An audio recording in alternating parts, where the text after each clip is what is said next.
Baik, salam bagi Mem dan juga teman-teman sekalian. Perkenalkan, nama saya Marcel Austin dari kelas 12 akan memaparkan materi mengenai pengaruh iptek terhadap Negara Kesatuan Indonesia.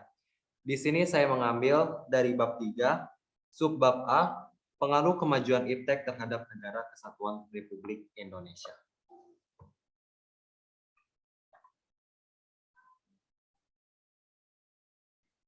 Sebelum kita memasuki dampak dari iptek itu sendiri terhadap Negara Kesatuan Indonesia, kita perlu mengetahui hakikat dari iptek itu sendiri. Iptek itu terbagi menjadi dua, yaitu ilmu pengetahuan dan juga teknologi. Yang pertama, ilmu pengetahuan. Ilmu pengetahuan merupakan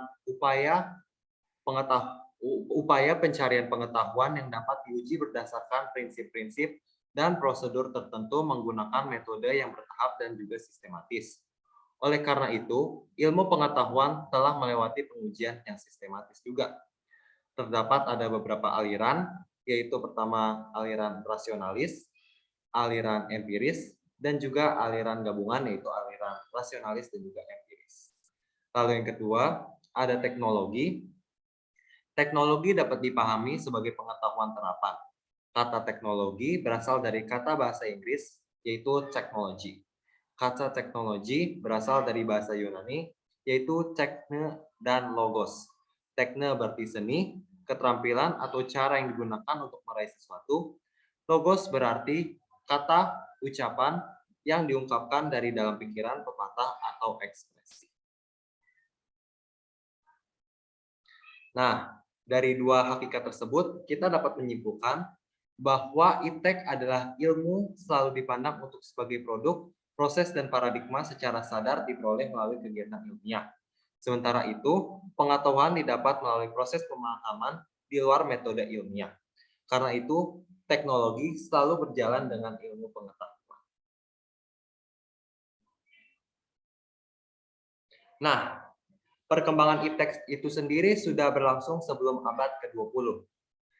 Dari yang pertama, warga Mesopotamia mulai mengembangkan sistem pertanian. Hal ini menandai berakhirnya era masyarakat yang berburu dan meramu. Lalu yang kedua berlanjut, di Johannes Gutenberg mengembangkan mesin cetak sekitar tahun 1440. Berkat mesin ini, buku dapat diproduksi dalam jumlah banyak, yang sebelumnya buku itu sendiri terbuat dari kayu atau juga terbuat dari kertas yang proses pembuatan itu sendiri berlangsung cukup lama. Lalu yang ketiga, revolusi industri merupakan perubahan radikal. Revola dalam sistem perkembangan barang dan jasa industri. Perkembangan teknologi pertanian membuat produksi pertanian dihasilkan dengan jumlah orang atau pekerja yang sedikit. Perkembangan iptek pada abad ke-20 atau sekitar abad 1900-an. Yang pertama, salah satu inovasi abad ke-20 adalah transistor yang melahirkan era digital. Tanpa transistor, kita tidak akan memiliki komputer pribadi, komputer DVD, mesin fax, dan perangkat lain yang tak terhitung jumlahnya. Lalu yang kedua, salah satu teknologi penting pada abad ke-20 adalah serat optik. Serat optik menjadi pengantar sinyal atau data elektronik yang baik sehingga menjadi sarana telekomunikasi yang handal. Lalu yang ketiga, ada komputer.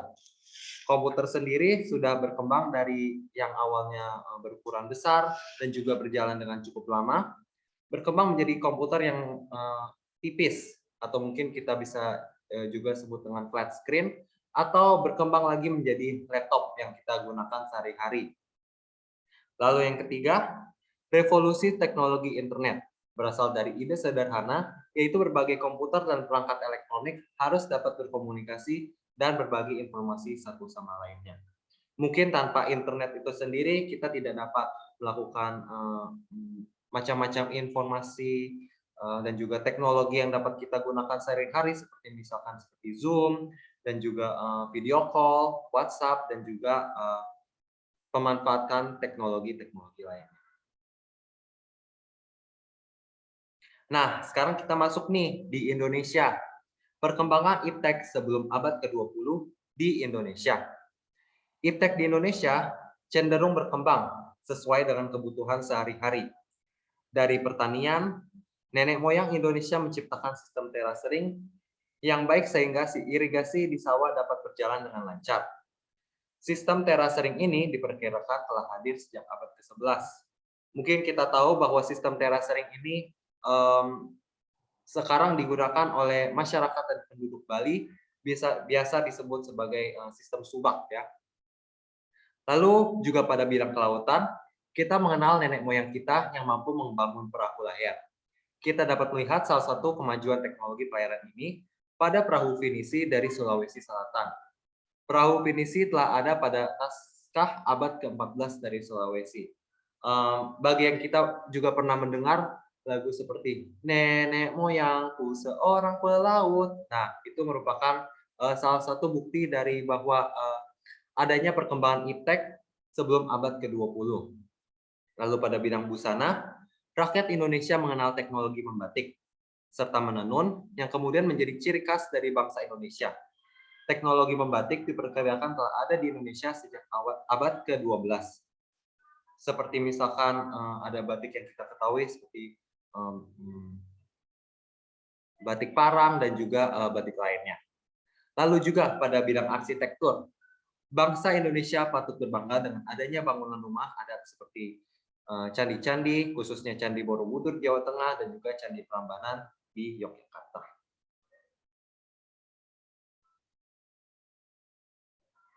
Perkembangan iptek setelah abad ke-20. Iptek di Indonesia dipengaruhi oleh warisan yang ditinggalkan pada zaman kolonial. Sejumlah lembaga iptek didirikan.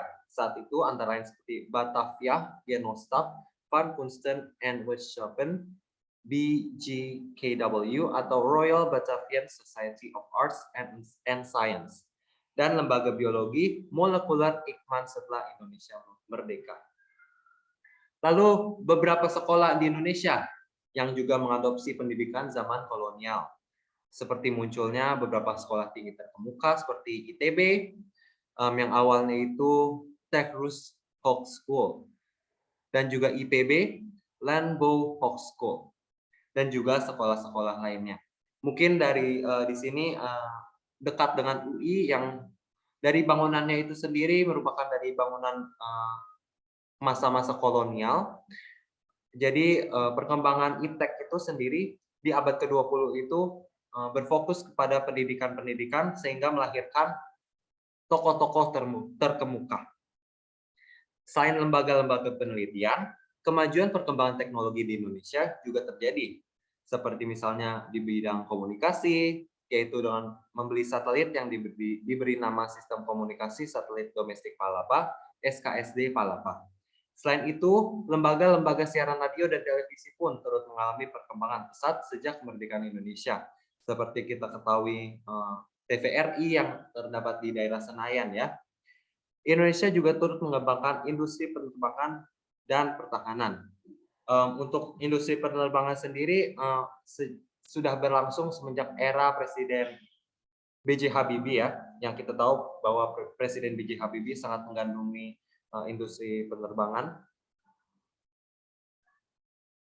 Nah, sekarang kita masuk nih ke dampak perkembangan iptek di Indonesia. Yang pertama ada dari aspek politik. Aspek politik di positifnya sendiri, diskusi politik cenderung semakin terbuka. Terjadi pembicaraan hingga perdebatan publik atas kebijakan pemerintah atau rancangan undang-undang. Calon pejabat atau anggota dewan dapat menggunakan media sosial di internet untuk berkampanye. Seperti yang terdapat di gambar, ada yang namanya DPR Go. Jadi di sana kita dapat melihat susunan dari DPR itu sendiri, dan juga di sana kita dapat melihat secara langsung atau secara live sidang dari DPR. Lalu untuk negatifnya, berita yang tidak benar mengenai kebijakan publik atau tokoh publik dapat menyebar dengan cepat. Seperti yang terdapat pada gambar, yaitu ada hoax, kemungkinan dapat terjadi perpecahan di masyarakat. Mungkin perpecahan ini sendiri terjadi karena adanya perbedaan pendapat dan juga perbedaan kubu dan juga dari tokoh-tokoh masyarakat. Lalu ada pemikiran-pemikiran yang tidak benar seperti terorisme dan juga separatisme. Lalu ada dari aspek ekonomi. Di positifnya, adanya keterbukaan informasi mengenal perusahaan dan perekonomian suatu negara, peningkatan teknologi, seperti penggunaan robot, konsumen dapat dengan mudah mencari informasi dan membandingkan berbagai produk. Seperti yang terdapat pada gambar ya, di sini ada online shopping, atau mungkin kita beberapa aplikasi yang terkenal seperti sekarang itu seperti Tokopedia, Shopee, Blibli, dan juga aplikasi-aplikasi online shopping lainnya. Nah, dari dampak negatifnya itu sendiri, kecenderungan sikap konsumerisme seperti yang terdapat pada gambar, makin banyak pekerjaan diambil alih teknologi, seperti misalkannya banyak karyawan-karyawan yang di PHK, lalu juga banyak produk yang ditawarkan melalui berbagai media dan dapat langsung diperoleh. Nah, untuk kecenderungan sikap konsumerisme itu sendiri, mungkin kita ketahui bahwa pada awal-awal masa pandemi, masyarakat berbondong-bondong untuk membeli banyak produk atau membeli banyak barang agar dapat melangsungkan kehidupan mereka. Padahal itu sendiri merupakan sikap dari konsumerisme itu sendiri.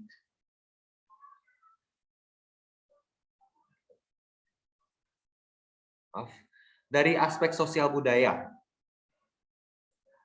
Yang pertama dari yang positifnya dulu ya, orang dipermudah dalam berkomunikasi dengan orang lain. Dengan teknologi internet, berbagai jenis informasi dan hiburan dapat diperoleh dengan cukup mudah. Perkembangan teknologi komunikasi dan informasi membuat kita dapat mengetahui berbagai budaya yang terdapat di dunia. Seperti yang kita dapat kita tahu ya dari gambar tersebut, ada aplikasi Zoom. Nah, dari sekarang ini juga saya sedang menggunakan aplikasi Zoom untuk melakukan presentasi ini. Jadi aplikasi Zoom dan juga aplikasi-aplikasi video call lainnya seperti mungkin WhatsApp, Line, dan juga mungkin Instagram Live dan juga aplikasi-aplikasi lainnya dapat mendukung agar kita dapat berkomunikasi dengan mudah dengan orang lain tanpa ada hambatan dari waktu dan juga tempat. Nah, dari sisi negatifnya itu sendiri, cenderung menghindari tatap muka secara langsung. Ya, hal ini berkaitan dengan mempermudah dalam berkomunikasi dengan orang lain tanpa dibatasi oleh waktu dan juga tempat. Lalu sebagian anak sejak kecil sudah kecanduan oleh smartphone.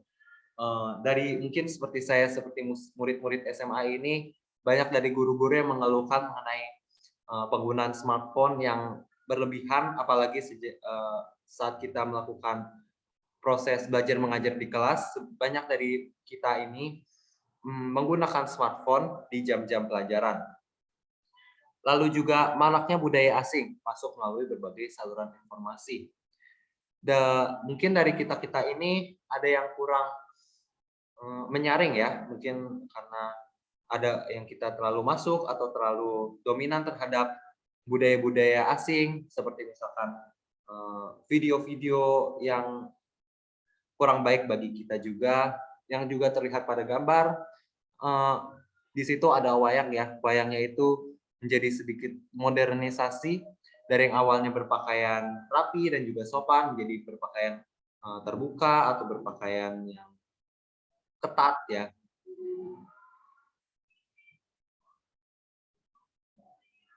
Lalu ada aspek hukum dan pertahanan keamanan. Dampak positifnya, pemeriksaan DNA untuk mengidentifikasi pelaku kejahatan, teknologi pemantau seperti CCTV dan juga senjata jarak jauh. CCTV ini sendiri juga dipasang di kelas kita ya, untuk memantau segala jenis kegiatan yang kita lakukan di sekolah. Misalkan ada barang kita yang hilang ataupun ada tindak kejahatan yang dilakukan di sekolah, kita dapat memantaunya secara langsung tanpa kita harus menanyai pelaku atau ada saksi-saksi, kita sudah dapat mengetahuinya dari CCTV. Lalu untuk dampak negatifnya, teknologi penyadap, pemalsuan identitas, pencurian data pribadi.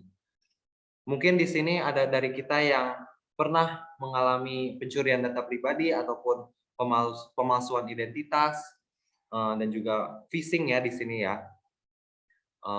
Ada juga yang mungkin dari kita pernah nih mendengar berita, "Dek, tolong transfer Mama uang dong." Nah, seperti kegiatan-kegiatan tersebut, contoh dari dampak negatif dari perkembangan iptek.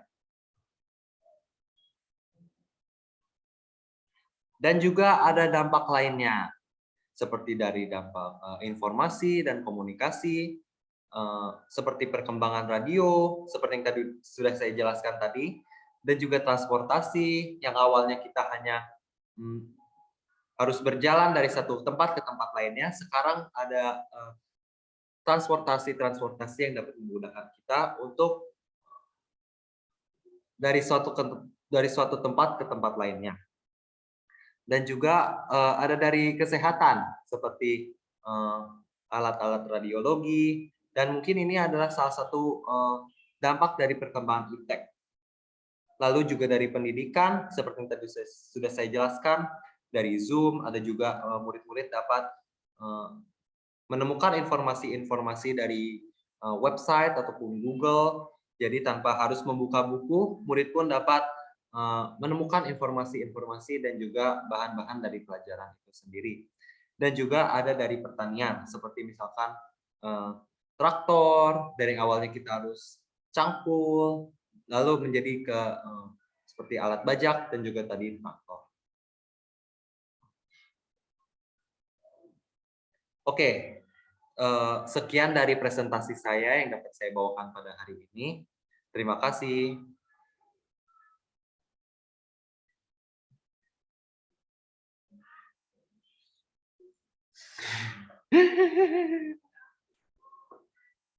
Udah.